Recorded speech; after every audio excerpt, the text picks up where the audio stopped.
Welcome to the Veterans Coffee for the B-17 Alliance. What we do is we always start first by pledging allegiance to the flag, the colors being in place. Please stand if you can.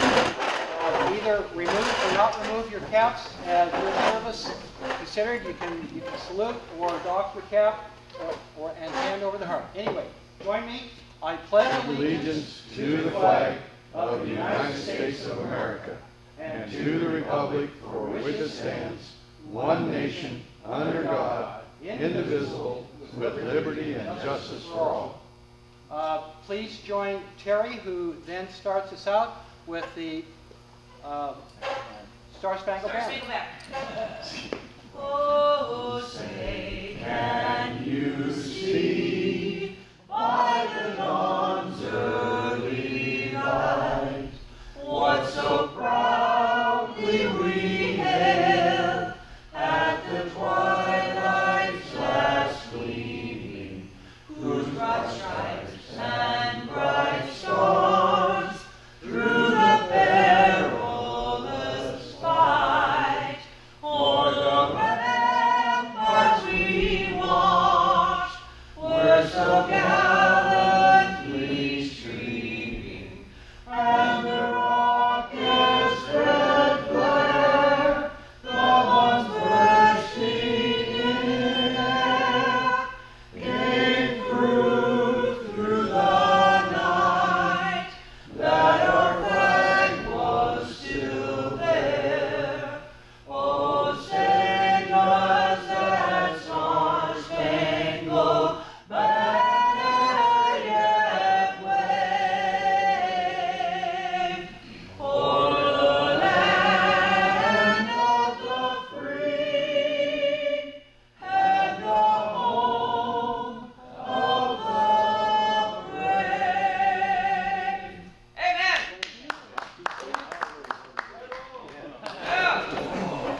You know, everybody says Why do we say that? Because of football? baseball. Oh, So, that's right. I went to a lot of baseball games. now that we're underway, a couple of things in the way of announcements. If you haven't signed our register, we'd like you to do that. It's how we keep track of things and meet new guests and old friends. Terry looks at every one of those entries for phone numbers and email addresses to send out her notices and to keep track of us. Dave over here in the corner is videotaping our everything that we say. So when there's an announcement, if you could sort of face him from wherever you're seated, that helps us. It also keeps track of things because some of us are getting older. We don't always remember everything we do. And a lot of your stories, every one of your stories is important, and everything you say is important because we were all there, we all got the t-shirt, we all have the memories, and you're going to meet new friends, and this is just how we are capturing this special time in our history where between World War II, Korea, and Vietnam, there's a lot of us that are not going to be here next year, and it's important that we capture this because it's part of our story. It's our chance. Nobody ever asked us to talk about this before, and this is our special place to talk amongst friends about the things that we saw and did. So with that, Terry has announcements, and we've got team leaders who will give a little bit of report, and then she'll announce our speaker for today. So. Announcements. You remember that? Yeah. Here's my announcement. So, Dave, would you please come forward? Can you leave that camera for a minute? Terry, just one thing on your, we have cards. If any of you'd like to pick some of these up afterwards, these are cards with the coffee club on them, and you can hand them out to veterans and they'll know when we meet and the time and everything on here. So get some of these after. Yeah, so it's pretty nice. You can put your name on it and invite people to Coffee Club. And so it's when you're out in the community a lot and you see another veteran, invite them to come. This is a safe place. We want to bring together family. I think that's a good That idea. microphone's kind of weird. Yeah. So Dave has been, Dave came to us first off, when we first got to Salem, and, oh, I see the problem, that's not what I think, there. Oh, yes, okay. He's following us since we moved to Salem, and he originally came to us and said, hey, I do the filming for the cable network in Salem. CCTV. I'm an independent videographer, and I just go videotape what I like to do. Very good. So we are so thankful that he's here. He comes every coffee club and videotapes the stories. And then someday we're going to sit down and we're going to archive them and put them into some kind of educational sequence and make little mini videos out of them. But in the meantime, he makes a video out of every Veterans Coffee Club.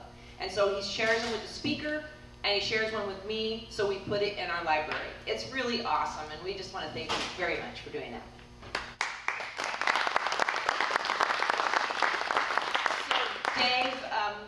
Dave also, he's one of those guys, and Paul was in on this too. Paul and Dave are those kind of guys that, you know, they see a need and they fill it.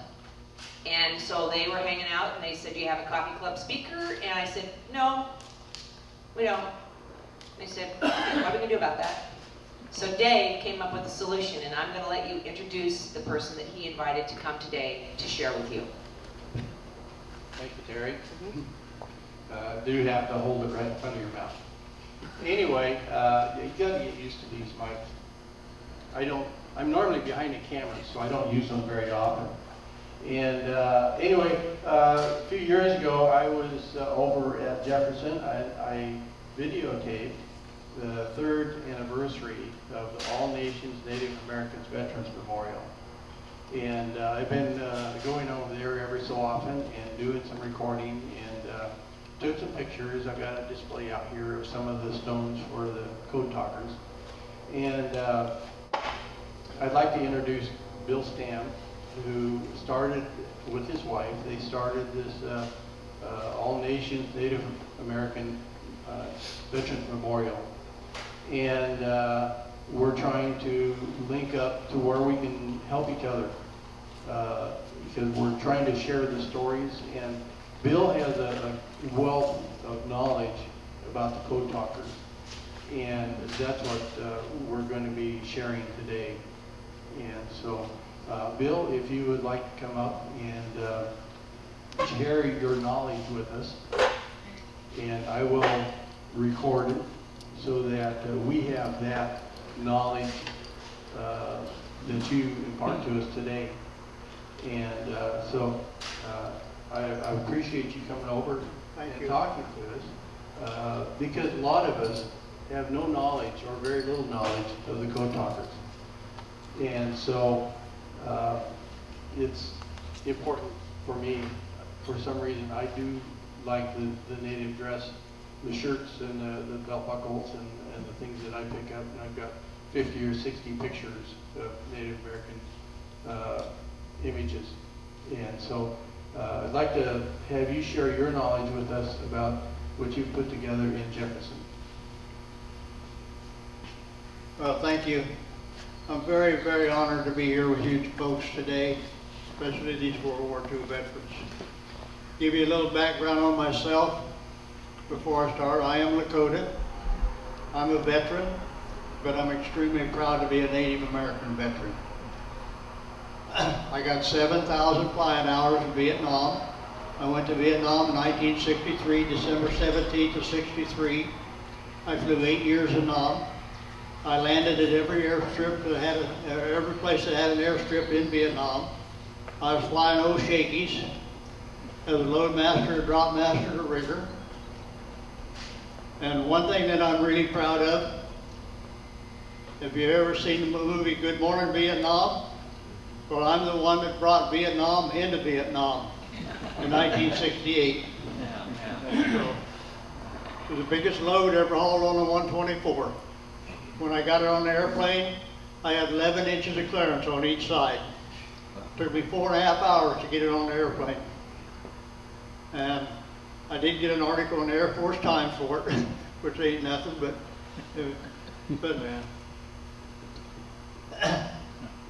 like I said, I am Lakota. Every year I go to Arley, Montana to the powwow. It's the oldest powwow in the United States. This year is the 106th year for it. There's 40 memorials between here and Ari for veterans, but nothing for Native Americans. So in 2012, I was there at Ari, and I run into a statue, took a picture of the statue, and my buddy says, that would look good in your yard. And I said, yes, it sure would make a beautiful Veterans Memorial. So I took the pictures home to my wife, and the first thing out of her mouth was an All Nations Native American Veterans Memorial. So after a long negotiation, we was able to purchase the statue. And it's a Native American on a horse and 2 buffalo. It's full life size. It's absolutely awesome. So April 18th, we opened our memorial 4 years ago. This April 18th of this year was the 4-year anniversary. In doing this, we had to contact a lot of people, and we have, on the one end, we have stones of our veterans. 40% of these veterans on these stones are still with us. This is the only memorial in the whole United States where the people can come and see their name on the memorial before they pass on. But they have to be Native American. Because the Native American veterans have never been honored until we done it. This is the only memorial in the whole United States that is all nations, all veterans, and all wars. We got veterans clear back to the Civil War. To give you a quick little history on the Native Americans, George Washington had 20,000 Native Americans fighting for him. There was 24,000 in the Civil War on both sides, 11,000 for the South, the rest for the North. I have a Cherokee and Choctaw battle flag from the Civil War that I'm going to display this year. Plus, I have a 32-star flag for Grant, and I have a battle flag, Confederate battle flag, which will be put up at this memorial this year. I know a lot of people are against the Confederate flag, but I'm honoring the veterans. I'm not politics, or no politics in this memorial. We're honoring all the veterans. Teddy Roosevelt had 15,000 natives. There was 30,000 in World War I. They were not even citizens in World War I. They were not made citizens until 1929, is when the Native Americans were made citizens. So all the Native Americans that fought up until that time weren't even U.S. citizens. There was 10,000 in Korea. There was 44,000 in World War II. And there was 48,000 of us in Nam that have fought in the wars. The Native Americans have fought in every war that the American flag has flown in. And I'm extremely proud of that, because these people have given their life for this country, even though they weren't even citizens. To get on the code talkers a little bit now, the code talkers, there's 34 nations of code talkers. Everybody thinks the Navajos were the only code talkers. Well, there's 34 nations. There was there's 42 Lakota, 24 Choctaw, and 4 Comanche in World War I. How the code talkers saw it, World War I was a trench war. Every night they'd get out of the trenches and build a big fire. One night the Lakota were sitting around the fire talking. One sergeant walked up to another and he said, "Do you understand what they're saying?" And he said, "Not a damn word." And he said, "Neither would the Germans." And that's how the code talkers originated, by 2 old sergeants. The code talkers are so important in World War II that they've actually said if it had not been for the code talkers, the war would have went on another 10 years and we'd lost 150,000 men's lives if it had not been for the code talkers. The Japanese and the Germans had broke every code that the United States had until the code talkers come up. It was the code talkers were all Army except the Navajos. The Navajos were all Marines. They fought in the Pacific. The other people fought in the Atlantic. How everybody thinks the Navajos were the only code talkers was because Reagan recognized the Navajos when he was in office, but he did not recognize the other 33 nations. And I do not understand this myself. We are the only memorial in the United States that has ever recognized the 34 nations of the code talkers. Not only did we recognize the 34 nations, we recognized every tribe by tribe and name of each individual. We have every code talker's name on our memorial. We are the only one in the United States that has ever done this, and I do not understand why the government has not recognized our code talkers. But I'm really proud that I've been able to do this. I've had a little help, I can't deny that, because it's been a lot of research that went into this. And I brought my brother Wayne with me, and he's helped us considerable. We had some pictures, we thought we had them with us, but Wayne was able to be with a couple of the Navajo code talkers this winter down in Wickenburg, Arizona. And Mr. Holliday and Mr. McDonald was with him. When I started this memorial, there was 18 code talkers left. I think there's only, what, 11 now? Yeah, there's 11 left in this history. And I had an elder tell me last year that if I had not done what I've done at our memorial, within 5 years, it would all be forgotten. Because these code talkers are in bad shape. There's only 3 of them that's able to get out and travel out of. The Navajos had 400 code talkers. But, so anyway, I'll get on here a little bit. Oh, buddy. I think you got something to eat. I have a wolf. He smells my wolf. So, but anyway, if you get a chance, we would be so honored to have you gentlemen come up and see our memorial.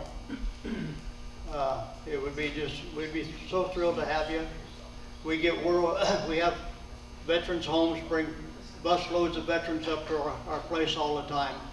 And we always have coffee and cookie for the veterans when they come up.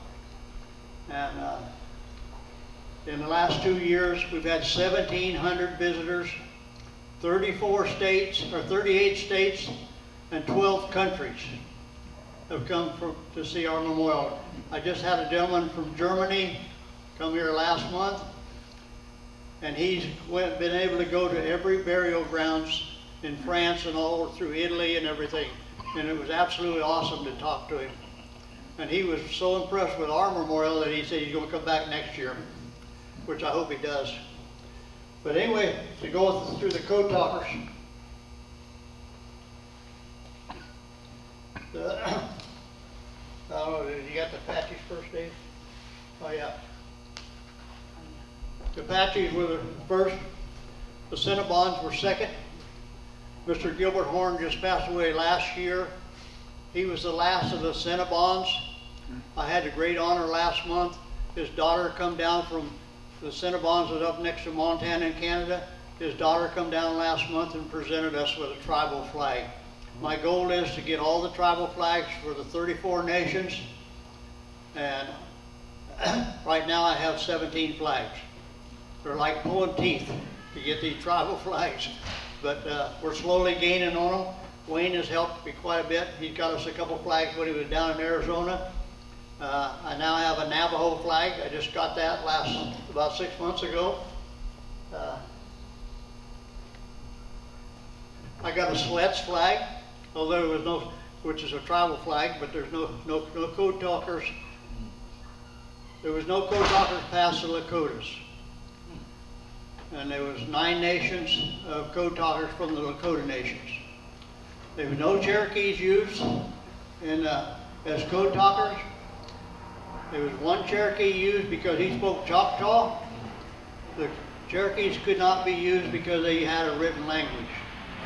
During World War II, the Japanese and the Germans tried to infiltrate the tribes to find out what the language was, but the elders were too smart for them and figured out what they were trying to do, so they was not able to get the language. How the code talkers worked is they would take two people from a tribe.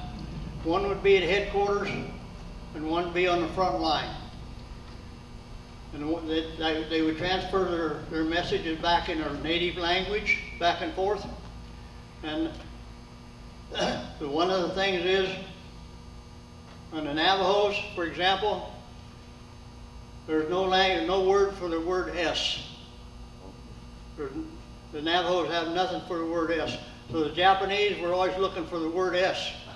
There's no word S in the Navajo language. So this really confused them too, because they were trying to use the alphabet to determine what the native language was. But it don't work. They could use right now they could take the native people and go to Afghanistan and they could not understand a word we're saying, even today. And that's why I feel that the native language is so important. The tribes are now starting to teach the young people, which is absolutely fabulous. The Lakota people are starting to teach the young. Grand Round's starting to teach the young, and Siletz is too. And also for you veterans, the Grand Round Summit Powwow is July 7th, 8th, and 9th of this year. If you've never been to the Summit Powwow, it's all about veterans. And I'm happy to be honored to be on the board of directors for the last 4 years for the Grand Round Powwow. And I work with Charles Tailfeather, who's from Warm Springs. And it's an awesome powwow for the veterans. And if you've never been there, please come, because you really enjoy it. And once in a while, we have a code talker sneaks in the Grand Round. They can afford to bring them. I can't afford to bring them. One of them, when code talkers, gets $3,000 to come and speak. And all my money goes into my memorial. And so I don't have too much more to add, I don't think, other than we'd be so honored to have you gentlemen come and visit us, and ladies. We're now building a museum. I hope to have our museum open here shortly. I had triple bypass a couple months ago, and it kind of slowed me down a little bit. I had that. The Native people are so great. I had the outside of my museum built. While I'm in the hospital, my Native veterans and my brothers come in and finish the inside while I was in the hospital. And so we have some absolutely fabulous stuff that's going to be in our museum. And so please come and visit us. And if you have any questions about the code talkers, I'll be glad to answer you what I can.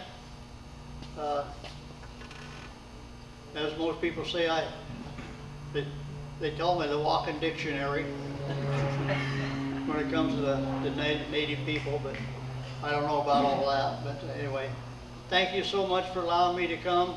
I am deeply honored, and I intend to join your group.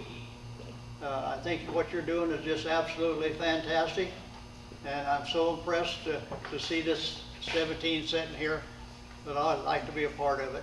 Wow. Thank you so much. That's awesome.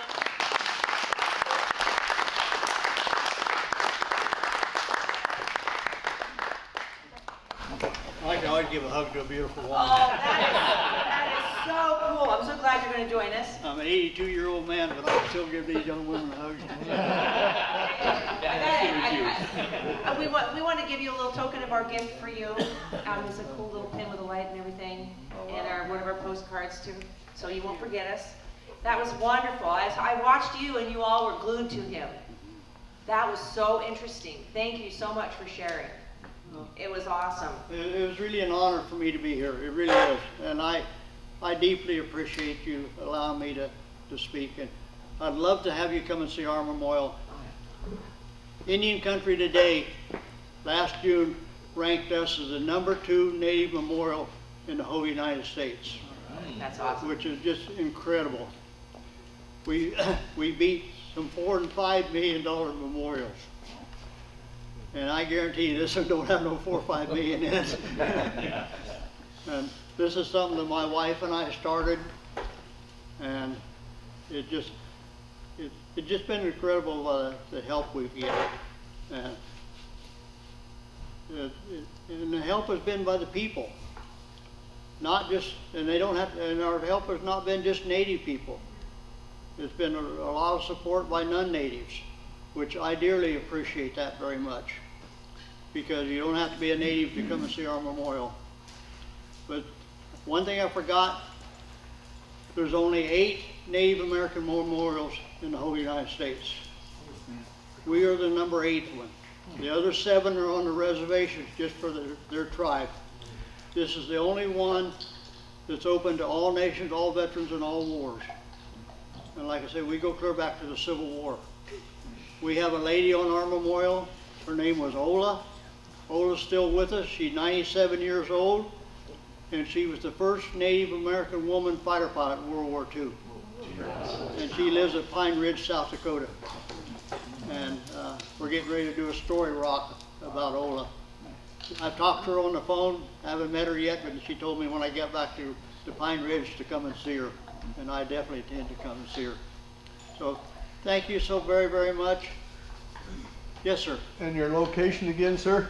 We're in Jefferson, which is not too far away. I looked and it's 22 minutes. Ah, really? Not very far. It's not very far away. If you live in Independence, about And 10 you come minutes. into Jefferson, thanks to Senator Wyden, it took me 3 years to get a sign. And Senator Wyden's representative come to one of our gatherings. 30 days later, I had a sign. Cool. And he pulled strings I couldn't pull. But in the middle of town, there's a sign on, and it's North Avenue. You go right up North Avenue, cross the railroad tracks, go up towards the cemetery, and the road veers around the right. You go around the cemetery, and it's the last house on the road you can see, and you'll see our teepees. We normally have 5 teepees up.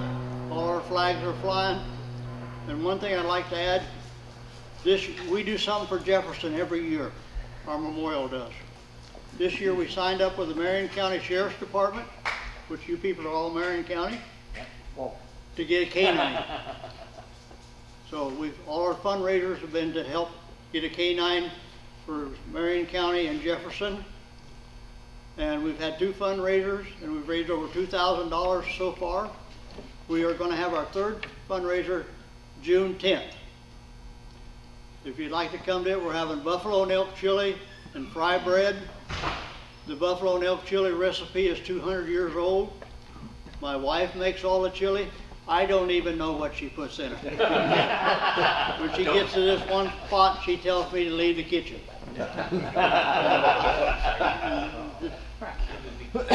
I'm hoping she'll pass it on someday because it's not chili out of a can. She cooks chili for 24 hours. Oh, it's good. And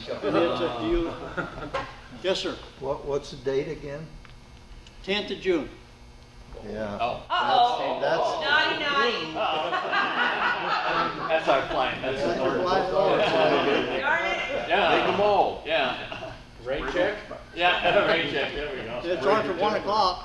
Yeah, ours is all day. Oh, yours is all day? Yeah. Well, sorry about that. But you have something going on July 7th, is that correct? Yeah, we're gonna have another one in July. Okay, I don't have the date yet, but we're Okay. gonna have another one in July. okay. Keep us And posted. everything we're doing is to get the fundraiser.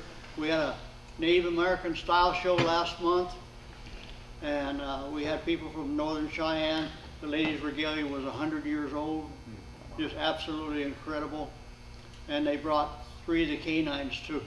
And we didn't know they were coming, but they brought 3 canines in. They brought the new one in.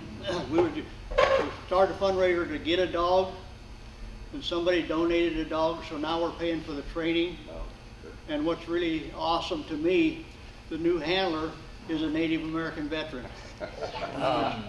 Worked out just so all the women, my wife has taught 175 people how to do beadwork.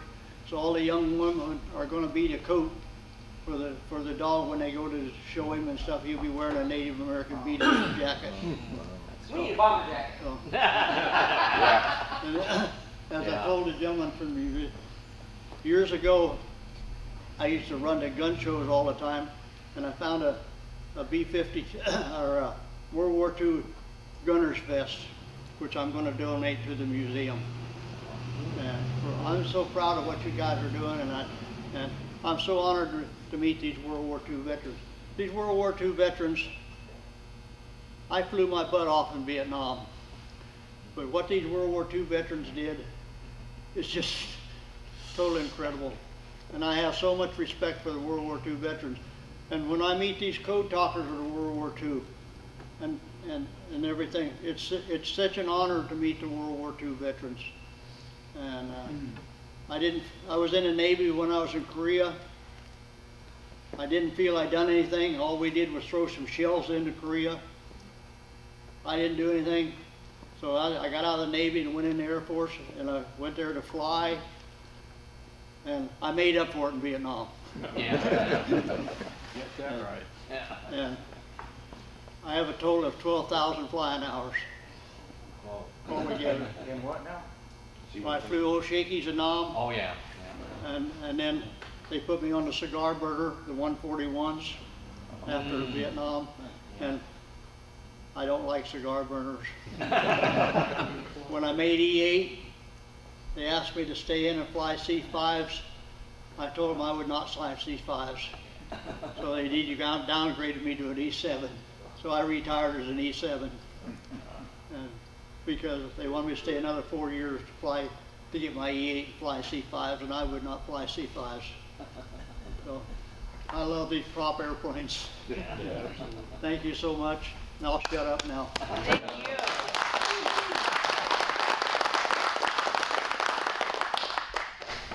Thank you so much, and this is the reason that we're here.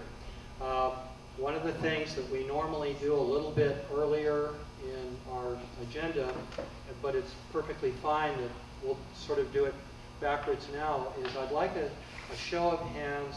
How many of you are here for the very first time? Oh, well, to the I was coffee. going to say, there's To a the couple of coffee.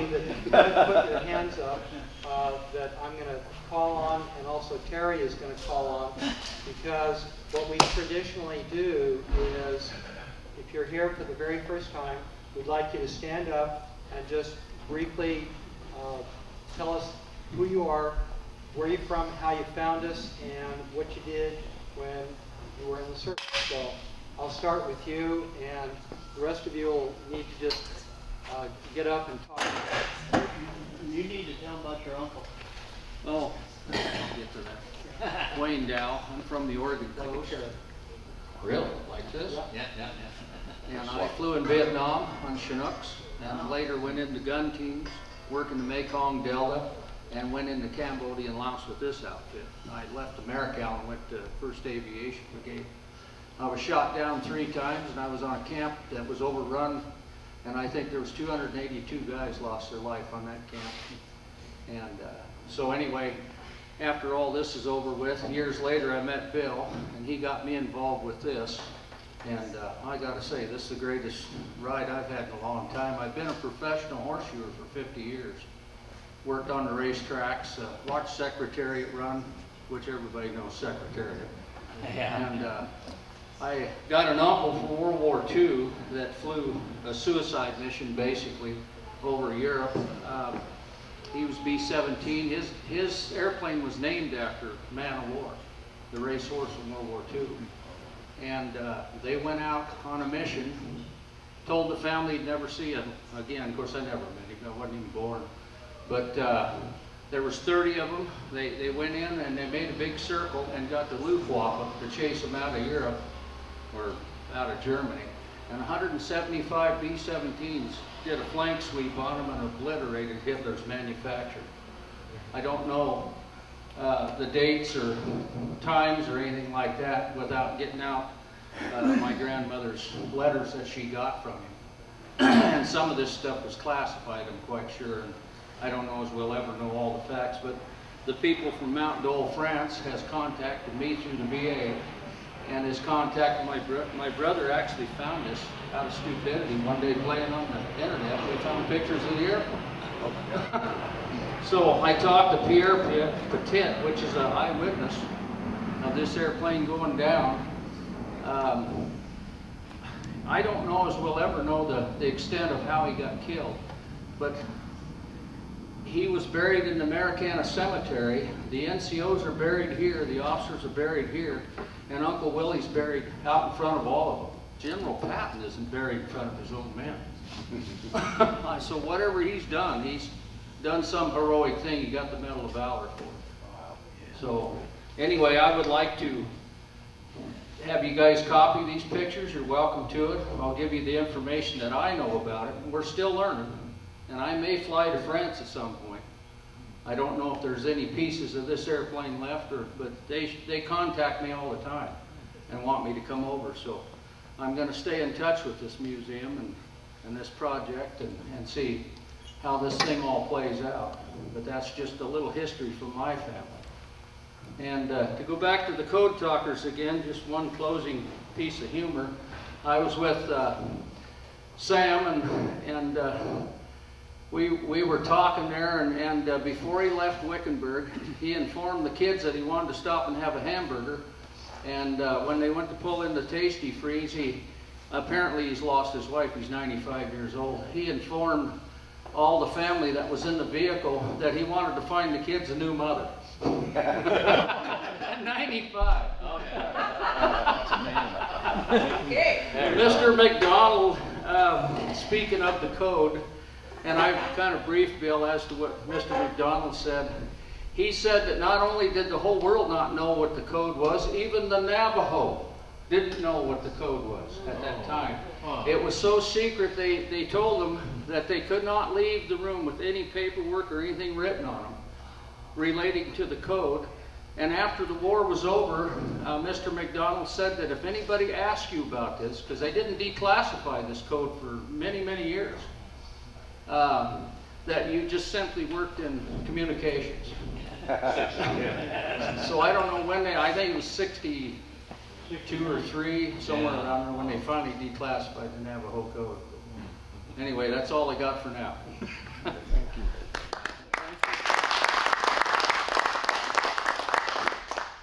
This Saturday coming up, the town of Scioto has their parade, and my Legion Post will have a float in that parade. Also, the Turner Parade is coming up in a couple of weeks, and we will also be in that parade. During the fly-in, it occurs to me, my Legion Post will have a canopy and a tent out here. There will also be, I believe, a veterans tent. Will we have a veterans tent again? If you would like to have some of your information available there for your site and for your activities, come bring them to us, and we'll make sure that as people come through that we share that with our fellow veterans, particularly around the area. And they're going to be veterans that are coming in from all over, and so this would be a way to get your toe, under the tent flap with sharing that information.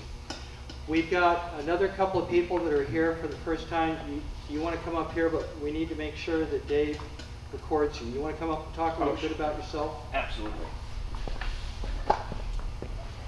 Like a carriage. Yeah. Well, thanks everybody. Appreciate you being here. This is the first time I've been here. I started actually with the foundation a couple weeks ago. I had met Jason 3 years ago when a B-17 had come to Portland, and was able to go on a commemorative flight with them, and really enjoyed it. I tell you what, one of the best part of the whole flight was the fact that if I had to go to war in that thing, I know I would come back. It just felt like a tank. It was just so amazing. But anyway, I'm here because I want to support our veterans, especially our World War II veterans. But I used to work in the space shuttle program for a number of years, for actually 10 of them. And I was a project engineer and systems engineer. And right now I'm a professional project manager. And I've always been around aircraft.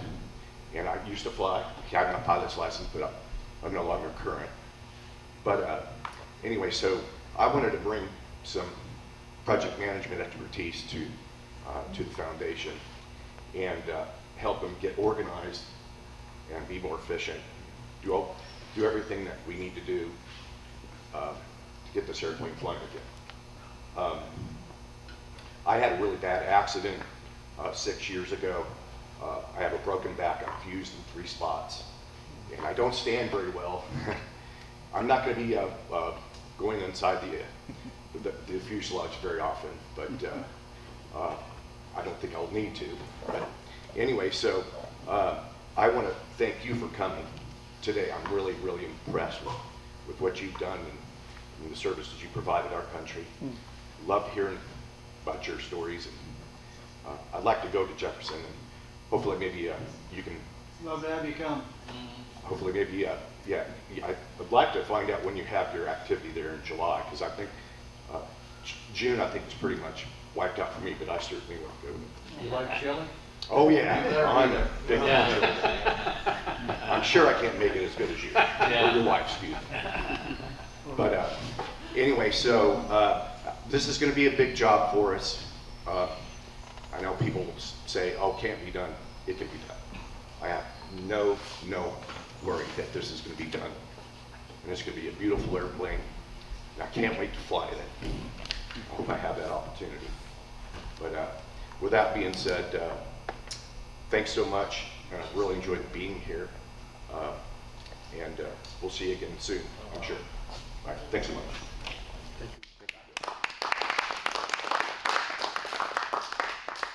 Is there anybody else that this is your first time, or that you thought of something since the last time you were here that you would like to share with us? You want to come up and talk about that? The last time I was here, I told you people I knew the first prisoner of war, World War II. Use the His name was mic. Bob Nelson. I don't need a mic. Who was the first man to die, or shall we say, kid in Vietnam? Memorial. He was my locker partner, Del Flynn. He was flying a slick with the Arvin in it. They blew him out of the sky. I just wanted to mention his name so everybody knows he was the very first one. He took me under his wing. I come from Souder, North Salem, and I went from 200 kids to 2,500. So I was standing there like a deer in the headlights, and the homeroom teacher says, Del, would you help this guy out? So he took me under his wing and helped me know North Salem, and we were good friends all the way through. The last time I seen him was about a year before he got blowed up. May I add one Thank thing? you. Sure, Bill.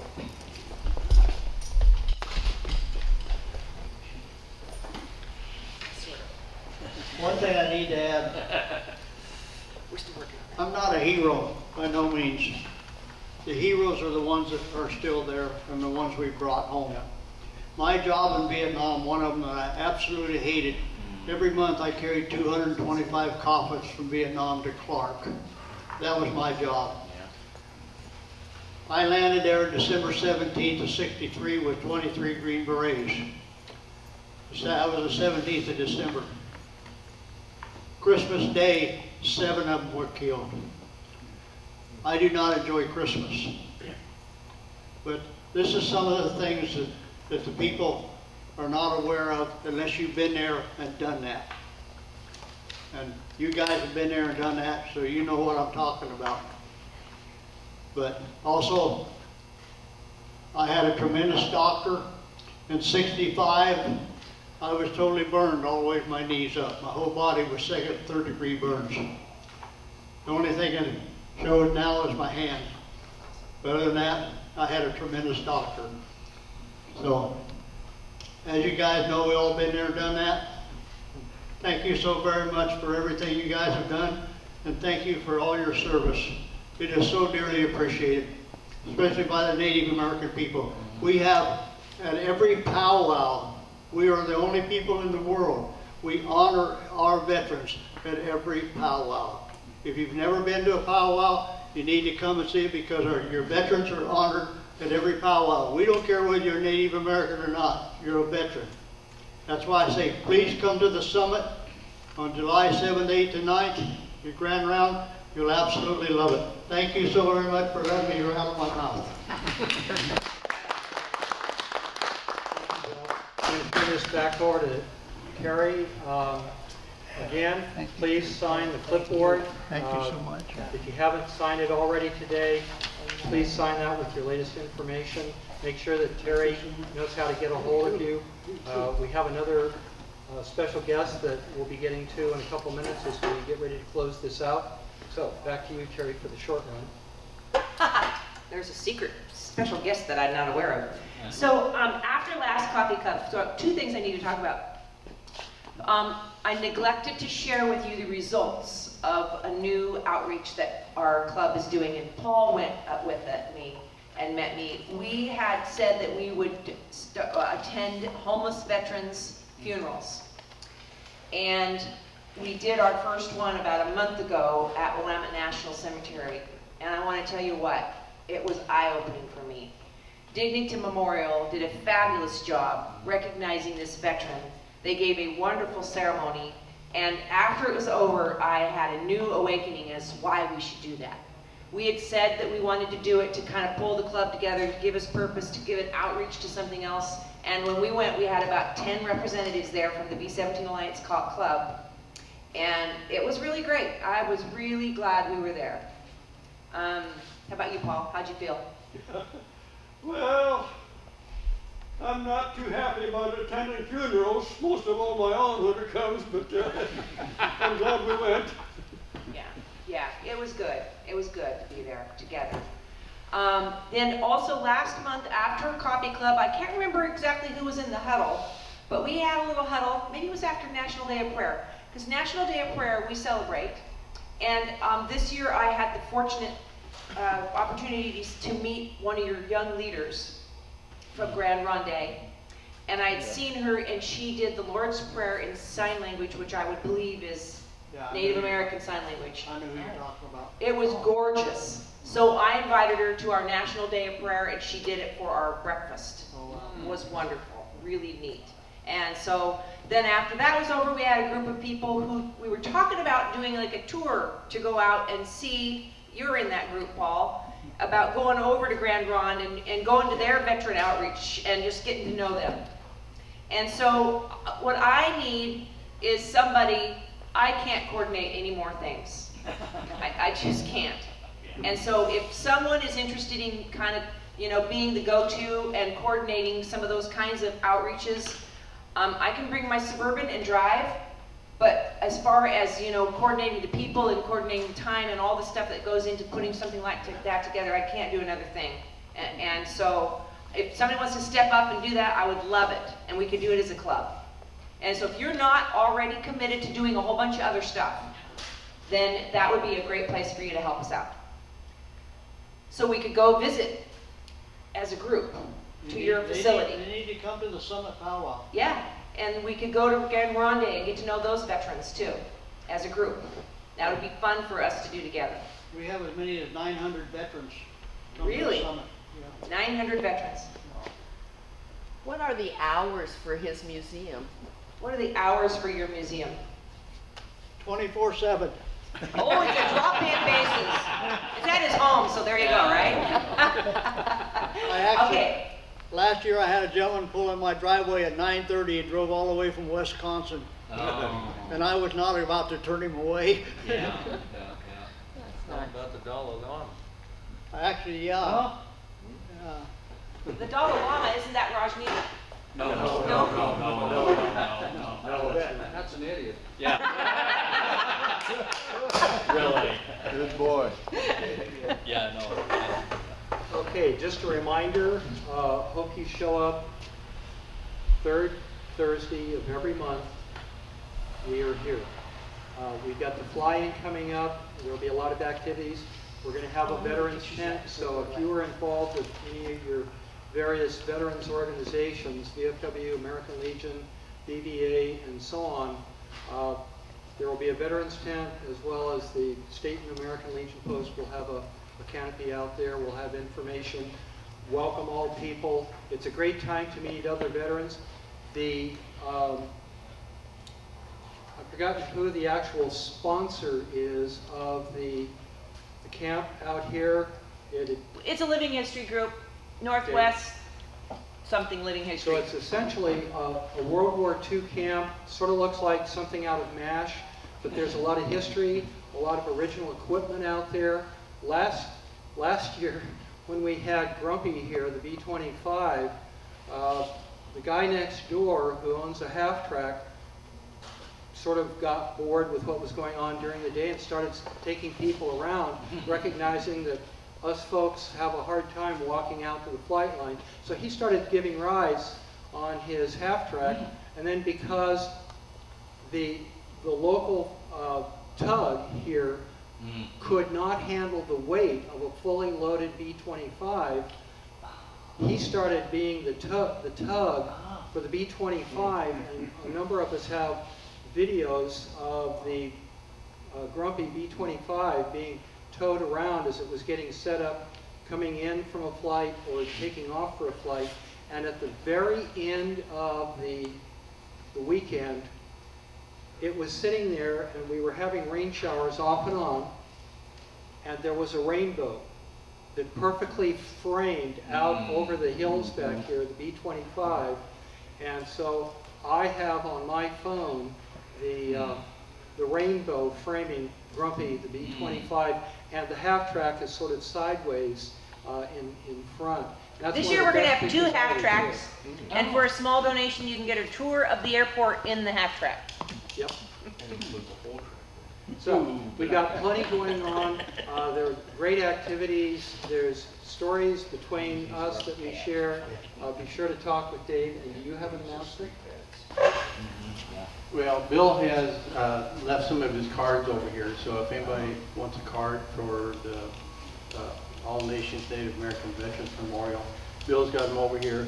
Also, I have some cutouts showing the same thing with his phone number and information on it, and we'll be able to have those available. And basically, if any of you want to come up and get that information, you can do that so that you can use it later. Okay, are there any other stories, announcements, messages, and whatever? Because we've got one more piece of business that we're going to take up to close us out. Do you have anything else? Okay. Yes, sir. Okay. The Veterans Transitional Housing is going to be open really soon. They're on Center Street. Okay. Thank you for that. And also, just as a reminder, if people need transportation to Portland, our good friend from the DBA or DAV, who isn't here today, arranges from Salem up to Portland and or beyond for transportation to the VA clinic up by OHSU. So, with that, we have a guest who is a chaplain under his other duties as assigned, and since we have a chaplain with us today, we thought it would be appropriate to have our benediction as our closeout for this event for the day, and that adds a nice coda. And I should actually introduce him. So Terry Schrick. Induce me, you're going to induce me. Induce you. Induce you. Raise your hand. So Terry Schrick has been our chaplain for the last several years. And Terry Schrick had to hand over the baton because of his wife's health. And so this fine gentleman has decided he would take that position. You don't decide with Terry Rick. Yeah. So, if you need any kind of spiritual help or anything that you need a shoulder to lean on, I'm sure this guy would help you out. The right one's good. It's an unbelievable privilege to be here with all of you. I'm sure attest that this is a great experience. Terry Schrick is a great chaplain all over the Portland area with veterans groups primarily. He started many organizations. When he calls, I don't really have a choice. When he's passed the baton, it's more like stuffing the baton. I retired out as a senior state chaplain for Oregon after a number of years, and I had the problem of supervising Terry. So some of you may know that's a problem. But it was great. He's a great man, a godly man. Never says no, so what can I do when he says, hey, how about coming over and meeting you guys? I say yes without even looking at my calendar, which today is a mess because I said yes today. But I wouldn't want to be any other place than right here. This morning, it's been awesome. The memorial, I'm really looking forward to seeing that. This morning I had some thoughts about thankfulness. And not to make it a long statement, but when we can be thankful before God, it puts everything in the past in perspective. Everything. I don't care what it is. Whatever we've seen, whatever we've done, what other people have done to us, whatever our needs are now, thankfulness resets the past under God's control and sovereignty. And some good news is it resets the future. So whatever you're thinking about the future, and we do hope your future is long and healthy, and you'll see this fruition of this great vision here, that thankfulness puts everything in the future in perspective. And today is certainly an example of that today. I mean, hearing these stories, and I heard many stories just walking around. They just tumble out. But anyway, I want to remind us to, if you're trying to figure out what the next step is, in whatever you're trying to do, just be thankful. God will take care of the rest of it. Just be thankful. You don't have to know anything else. Just be thankful. Could you give us a benediction then? Oh, am I supposed to do that too? I'm just buying Please time. stand. I'm trying to get time. This thing and I work together, not necessarily always knowing that we're across the way here today, getting the pilots over there would need an excuse to burn fuel and get flying time. So who better person to take around than the chaplain? So they were always bugging me as to where I might like to go today or tomorrow until the government starts taking back our gasoline and more fuel. Well, let's pray.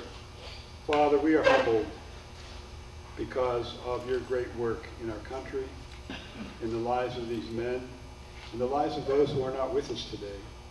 We are thankful, and because of that, we can submit our lives and our work under your sovereignty, under your control, under your love.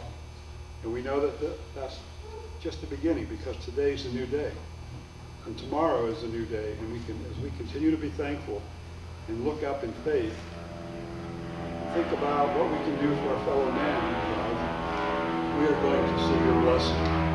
We thank you for this project that is a tremendous symbol of that for our community and for the lives of these men who have served faithfully. We just ask that today, tomorrow, in the future, this will be an example and a testimony to what man can do. We thank you for this memorial to Native Americans. It just starts with an idea. We thank you for those wives who say, have you thought of this?